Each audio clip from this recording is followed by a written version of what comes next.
Apa itu Gen Z? Gen Z adalah generasi yang lahir di era tahun 97 sampai 2012.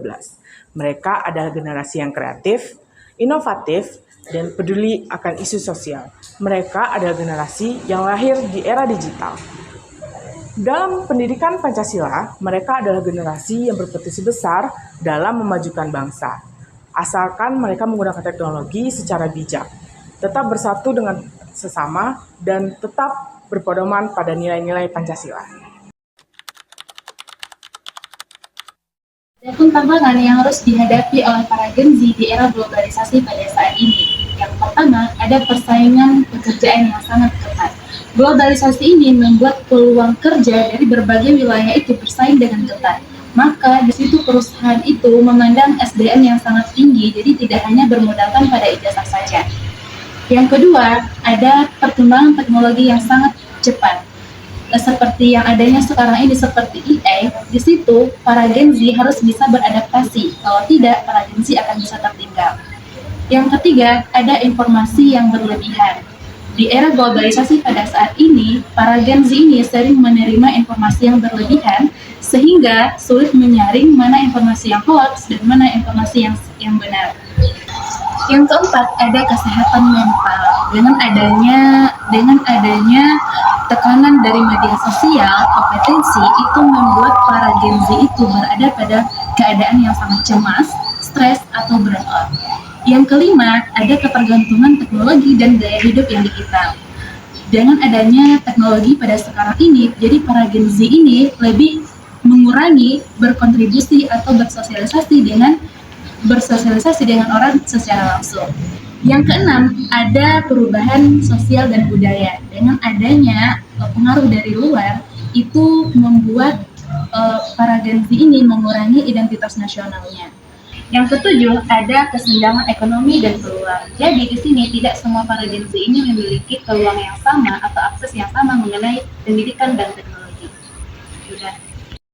Dari berbagai tantangan yang akan dihadapi oleh para Gen Z tadi, tentu bisa kita atasi dengan berbagai strategi. Yang pertama, itu para Gen Z itu harus belajar sepanjang hayat. Jadi para Gen Z harus melatih keterampilan dirinya melalui kursus, belajar, dan melakukan pelatihan. Yang kedua, itu ada meningkatkan identitas nasional dan keterampilan. Nah, jadi para Gen Z ini teman-teman harus menanamkan nilai-nilai Pancasila, budaya sosial, sopan santun, dan integritas dalam kehidupan globalisasi. Yang ketiga, ada meningkatkan literasi digital supaya para Gen Z ini bisa memilih informasi yang benar, informasi yang hoax, dan bisa menggunakan media sosial ini secara sehat lagi. Yang keempat, itu mengembangkan soft skill dengan cara manajemen waktu, empati, dan kerjasama dalam kelompok.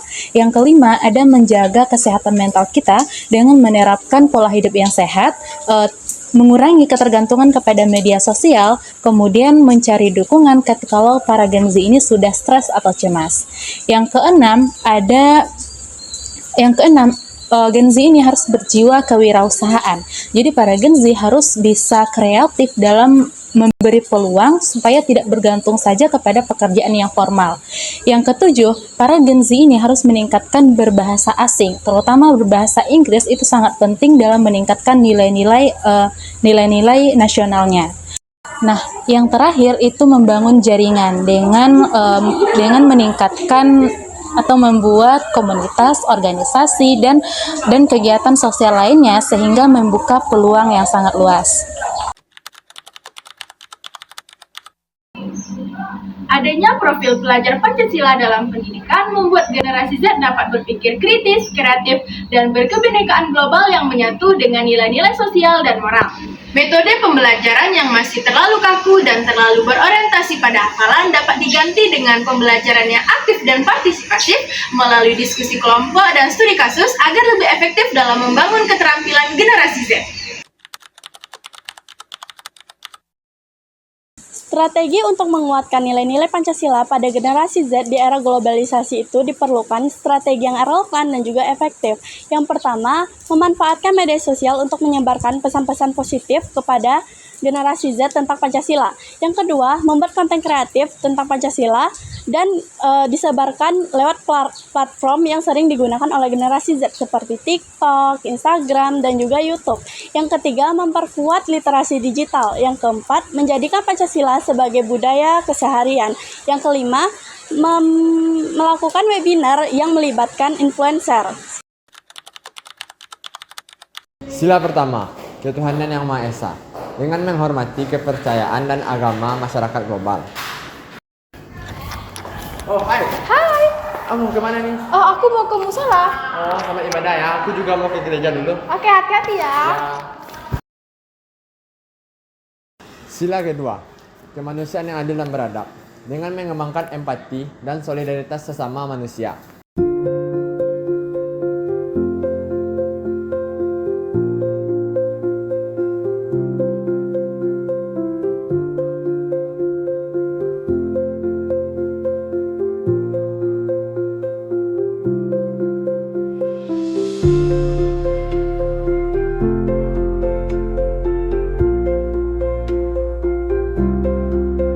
Ketiga, Persatuan Indonesia. Contoh implementasinya yaitu dengan mengembangkan rasa cinta tanah air dan kesadaran akan persatuan dalam era globalisasi.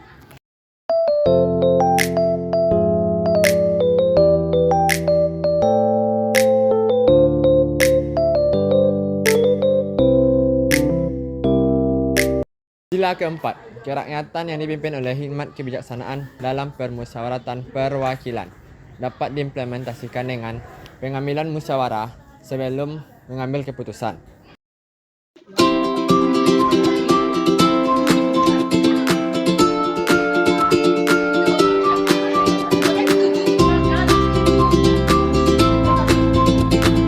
Sila kelima, keadilan sosial bagi seluruh rakyat Indonesia dapat diimplementasikan dengan membantu dan menjaga hak-hak dan tidak diskriminasi terhadap sesama manusia.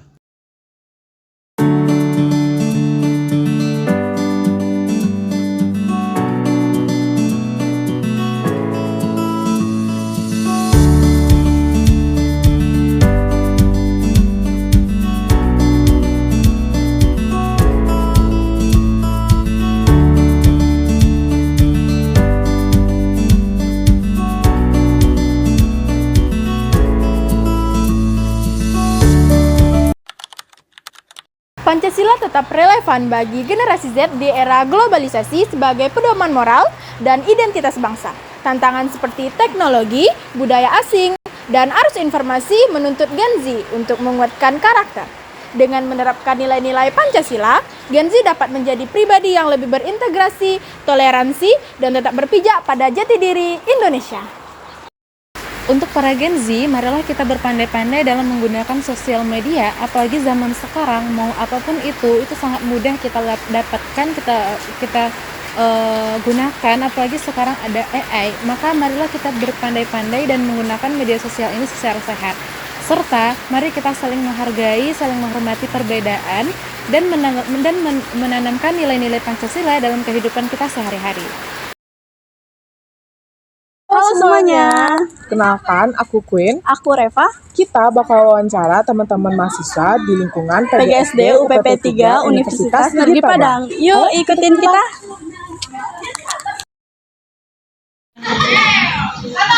Halo Kak, dengan kakak siapa? Baik, di sini dengan Kak Aksana Nafti Dari prodi mana Kak? dari Prodi PGSD Universitas Negeri Padang. Aku di sini mau tanya-tanya nih sama kakaknya. Menurut kakak, gimana sikap toleransi sebagai perwujudan sila ke-1 dan ke-2 Pancasila dapat diterapkan oleh Gen Z di media sosial? Gimana tanggapan? Pastinya dengan pada sila yang pertama itu kita dapat mengambil pada ketuhanan yang Maha Esa, yang pastinya pada keagamaan yang kita harus saling menghargai agama teman-teman kita yang berbeda. Di sosial media kita dapat memberikan edukasi tentang keagamaan atau saling tolong-menolong dan dapat bersikap adil.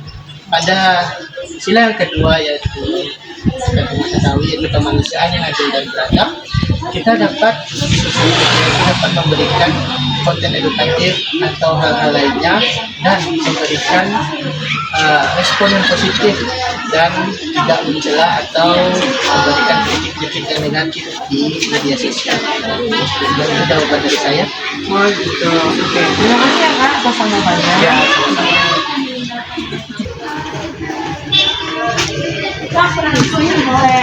Boleh aku minta waktu bentar buat tanya-tanya? Boleh.